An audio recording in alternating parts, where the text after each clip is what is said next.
Hello nan kut kan tlai than ha tu tana chun Joshua athut nak video kan zon hala Joshua he mi phundang ni chun Jos the fearless van ti in an thaing hal mi se kan ni chin mi belte ni chun Joshua van boy thong tia kan thaing hal de mi se ani he atu thla December thla hin fight angai la Joshua ne aliam chiani tlom pala khan a social media account Facebook page ha hiti hinatar December 18, I'm fighting for Fury Fighting Championship belt on UFC Fight Pass. Ate, kan huban tukin chimlian haulo December 18 na hin belt ka fight la Fury Championship a belt fight ka ngai la te asulam cho tai soma chula hi ka poster kan huban tukin flyweight division tai som kha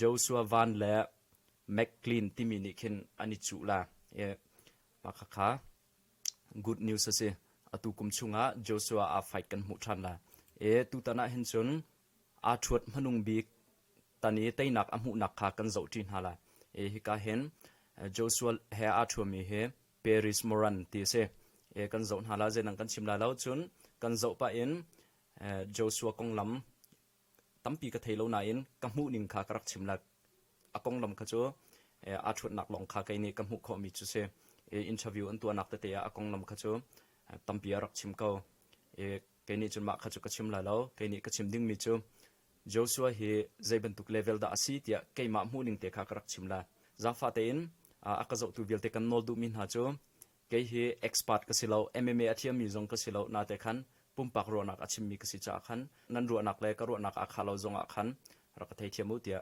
kan nol du na okay tu achun video zone house.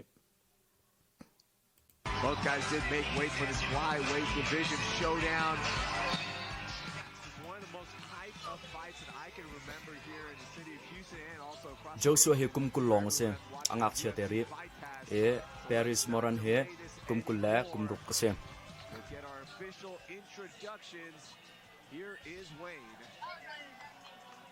Ladies and gentlemen, the following contest brought to you by Space City Collective is scheduled for Okay, kan kat deu la mo. in the Fury FC flyweight division. A professional record of 5 wins, only 1 defeat. This is the 5 win 1 defeat ase vai nga te nak amu ye vai khat asung vai ruk achel chang ti nak se fearless Josh Van. Your referee in charge, Professor Joe Solis. Man, we are like kids on Christmas morning right now. I'm so pumped for this fight. Joshua he aniam deu mi lo aniam ngai And Josh got great technique, but he's a bit more of a dog. I guess we'll find out in a second. anni he flyweight an se pound zale kul le nga veven se Paris, red for Josh. kan hu ban tukin Jose red corner ase Paris Moran kha blue corner ase akhan jong sang e ke achui na jong ke asaw ngai Seeing him in the cage, Paris has the size advantage. Has never stopped Joshua Van in the past. I remember calling Van's last amateur fight just recently for the belt, the Fury amateur belt. Yep. Yeah, it just seems like Joshua he amateur akhan flyweight champion ase belt khar ngai chang amateur kan ti mature professional an lu hlan professional cho kan theben to khan ai kol na ke an man hlan mo phai samhu na ke an man hlan amateur ka chu inom so na ke ani chal lewa khan flyweight champion kha si chang atu he professional alu nak asaw lo nan Joshua ke active ngai mi se active kan ti mi cho atu le tu a chel lang mang mi se ka zorin hala You know, for a while, he was on almost every card we called. this is his 11th time inside the Fury FC cage as a pro and amateur combined. Has that 3-fight win streak in 2022. Nice high kick from Van, but he was a little close. Paris eats it and catches it and scores a takedown. Paris sits in the open guard of Van as Van gets busy with some elbow. okay tu akhan dirter takadu zetia chun MMA abipi ngai mi cho ground game here se ground game kan ti mi cho atang lei I thot khe I bu tluk bu I thot ke se atang lei bu khin achol peng akiu na na sok athong chi ma ki khe abipi tuk mi sin te UFC le organization dang commentator pol ka ngai ninga khen atang lei ume achung lei pol ne anrak thong lang mang na khen chun point tam pi khen sung chumo atua chun atang lein an thong ven ha an kiun an suk ven ha khan chun achung lei umlong kha za lo achung lei zong ne khan minus point ngai kho ke kan zorin hala. That's the only bad thing about Paris's cool hairdo is if he gets cut, everyone's going to know it. Oh, yeah. Okay, submission alu ai ti mi Joshua khe Oh, man.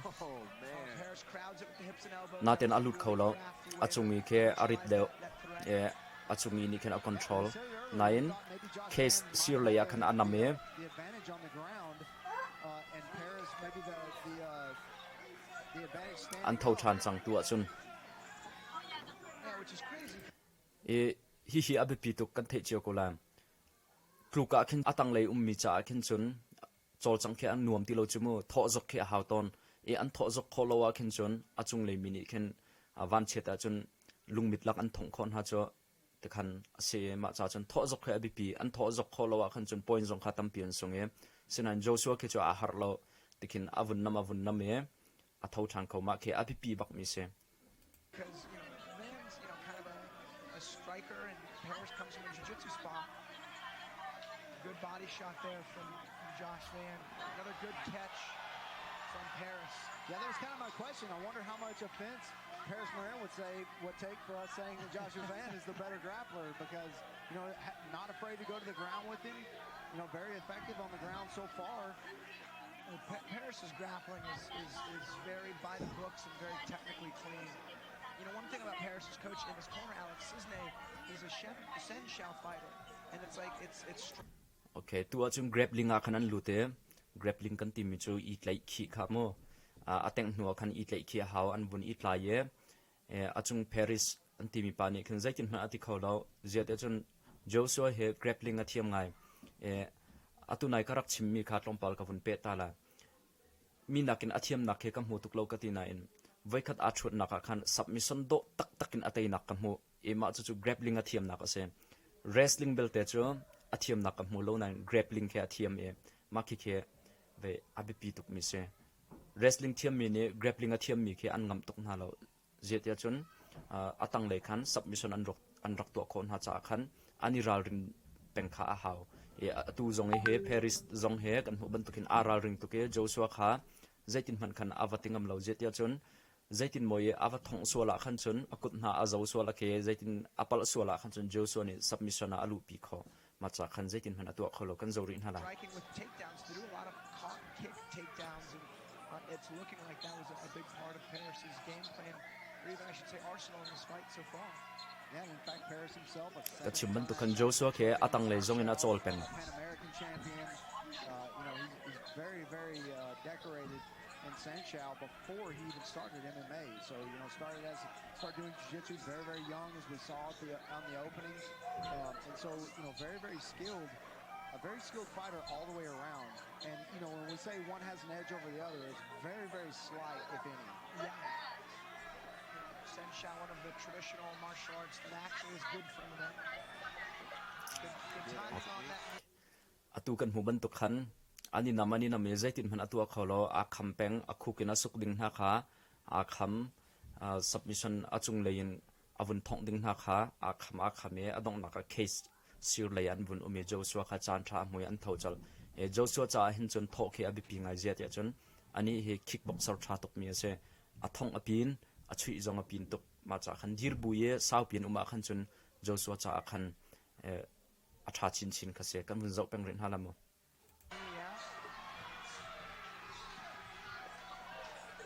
And so far, Paris showing to be, more than Josh Van can handle in just about every position they've been in so far. He's winning the striking and the grappling. Yeah. Van hit a good Paris zong ke athiam ngai tia ka mu kai mani chun been about it. a ve ngai tu zong a ken But other than that, Paris is really the one kind of in control.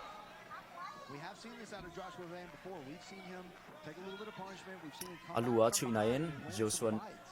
akutin arak ikham Paris has gone the distance a few times, though he's comfortable with a 3-rounder. Josh is a total Joshua opposite. thong Has ke never left the second hi ti round. zo zong ken afiang mi cho a thong ke adim lo ti ke afiang a thong ke a fak pa Went the distance, so he yeah is all avun about attack pa wa ken hu le a kir lang mang je te chun So one of those fights akut was tum a vai ni khat championship fight for adon na Fury's khan i amateur teng khaw si ti ke a thai win all 5 rounds. So he did get 15 minutes in the cage. e Joshua ke a me deu so good ko to hi ti start zo zong his senain professional career. avek Nice vak tha tuk neck here Joshua hen kan lai with pa Josh. chun Harris reached a lai little pa bit, thong but an ti mi jab bak se avek vak zong tha right over the top with that lead hook. 1 minute left in round 1 of our co-main event. This crowd is going crazy here. Each one having about an equal amount of keisa fans, it anam sounds chi like. e zaitin dik tu atim na khan Yep. Joshua a chang peng oh okay a thu deng bang Showing okay out. Katy, Texas, showing out. Suburb of Houston. They're gonna get that strap. a chui ma kha chu Yeah, that was a well-thrown high kick that was a fak powerful tuk for lo sure. But Harris avan cha catches it and scores. Honestly, those cotton kick takedowns, I think, have been the most notable action in the fight. Yeah, and as long chana as the di fight deng stays chang technical second like pa this, sha I song think long chang Harris has the edge here. But the dirtier this fight gets, and kind of the more this turns into a brawl, boxing ye an lua khan chun Joshua ni khin chan tha angai lang mang a mai na ken awa thong e tikin a khen lang mang ma khe adu tuk men la lo samrang pa ni khin chun okay rang khat chu di e A quick first round that flew by. We all kind of holding our breath. okay na che tuk ka vun chim ri la Joshua a that nak Joshua thiam na khatu na ya karak chim lang mang ban tuk khan kan lai pathong MMA a chel mi khe ka mu pa lam mang na amina ngai ri lo mi te te zong an a pani thuman ti ko se mina ngai chang mi hi ka a tial chung thang zong one championship tiang in a chel chang e Joshua zong he UFC le ya khan lu ve ka du ate interview an tu ana ka mu mia e Joshua he ke ni ka mu ni nga chun level sang pi phan khau ding ase tia karwa number pakhat na ka arwang chu kum ngak chia te siri tu he kum ngak chia te se kum kul long ase a thang chho ding khe se a thiam chin chin ding khe se ma tika kum kul le kum nga rong ase tika khin chun vei a thiam nak khe atu mena khitluk asimi chu zeitluk khida avasi te nga ti mi khe keima ro aning se ma chu pakhat nak se chun apani naka a chol chang a skills pol khe kan zo tika avik vak ke tha tuk ke athong na ke apin tuk e a chui na zong ke mo kickboxing skills ke angai kan ti la chu ma ke se chun MMA abi pi tuk mi grappling kan ti mi kha i tlai khi por zonga khan ve hoina kin athiam hlei tuk chu ka ti lo nan azabak ma ke abi pi tuk mi se e wrestling bel te ke chu tu tianga Joshua wrestling he atha tuk ti chimding bel te chu ka ngai ri lo ma kha ve nan ro nak le kan ro nak a khat lo comment ka ti chang khamo kan bun zo ri kon hala That fight delivered too. It was technical, but it was also like pretty brutal. They were both throwing big shots, big high kicks. alua kena chui e Nice, the shin landed alunga right mit on the cheekbone of kaula na khan Harris. avan tha ake kharak tlai man tunaya khan chun Grabbed it after it landed. Took Josh Van to the ground. kan hu Nice ban tukin elbows there. ground atang le zong khan akiu khan arak suk peng e ma kha Close to 12 to 6 ve elbows, but Paris cha akhin athalem no ma kha chu obviously not. But So you know what? Oddly enough, if the elbow's going upwards, ake a zo po wa khin ava khen peng na khan avan tha kan tila chu samrang pa ni khan arak tlai man lama Joshua ni balance at how ton ma kha kha I've asked a bunch of refs that samrang pa van that nak ka se samrang pa kan ti ko lamo Josh not sitting down, by the way, no stool in there, standing up. a thu lo thut zong kha atha ba sa sai lo ti nak se He's 20 years old. He got energy for days. yeah. commentator po zong nen sim chu akum ngak se te e tha jang angai tu kan ti len ko Yeah, Chico. A Houston OG, if I've ever seen one. Man, Much love to my boy Chico. I believe he just had a Muay Thai fight, Yeah, right? One with TKO by low kicks. Nice to see his hand get raised. He did a lot for the MMA scene back in the day. fans zong anga ngai Man, this crowd is going crazy. You see the pro Josh crowd making all Okay, that ni noise. pom chan sang la. Powered by the pro Katy Paris Moran crowd. round 2 Nice kick to start round 2 for Paris Moran. And there's not very many instances where we sit here cage side and we kind of can't hear ourselves talk through our headsets. But atu tiang achum Paris Moran ke asang deu na in andira khin mo asan deu nak na akut asaw deu nak na ke zai man alang lo okay tunai khan kan hu ban tukin alung mit Paris is wrong. oh Paris is wrong. ma khase Joshua ti anun nakha atu ka chimni kha All over him.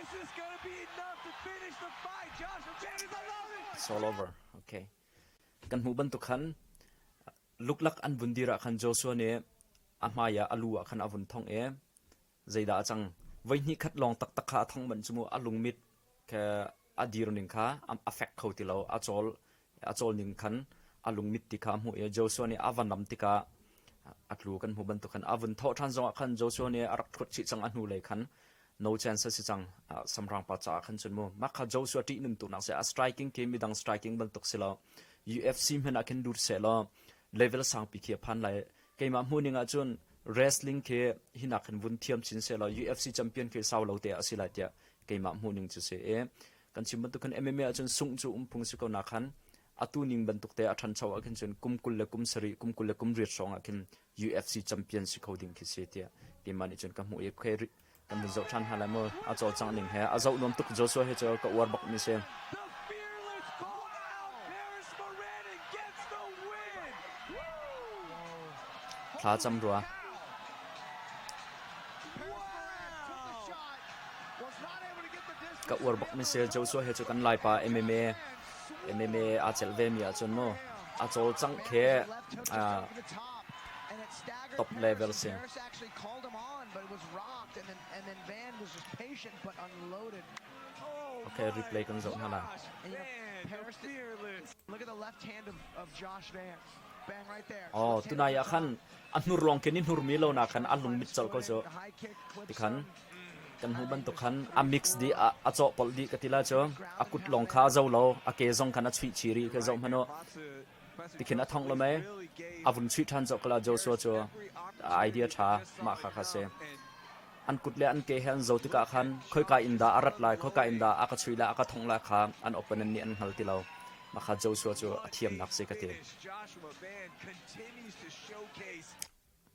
okay ma vial kha tu tan Joshua a thot nak kan zo mi chu suri se lo tunai karak chim ban tu kan Joshua hen chun ruwa chan nak ngan pi ka ngai chin mi laka MMA RF ngan pi khi asite la tia ke mani chun ka mu amateur belt angai chang chun atua professional Fury flyweight ta hin belt zong he alak than la atua McLean timi zong he athot nak muri lo McLean zong he atai than la tia ka ro ka ke mani chun chutika champion asila champion asin hu chun UFC lu nak chan tha ke tela atu a chal nak he cho kan thei ban tu khan Fury fighting championship ka se Fury hi cho kapal lawa khan chun Texas state pakhate organization pakhat long kha se ani ni adu big mi cho achim ton ban tu khan MMA promotion ngan big UFC a khan lu adu UFC alu kho a khan chun vale chung pumpi ni khan an bun thei changla kan ma chin mi la Myanmar mi long selo khan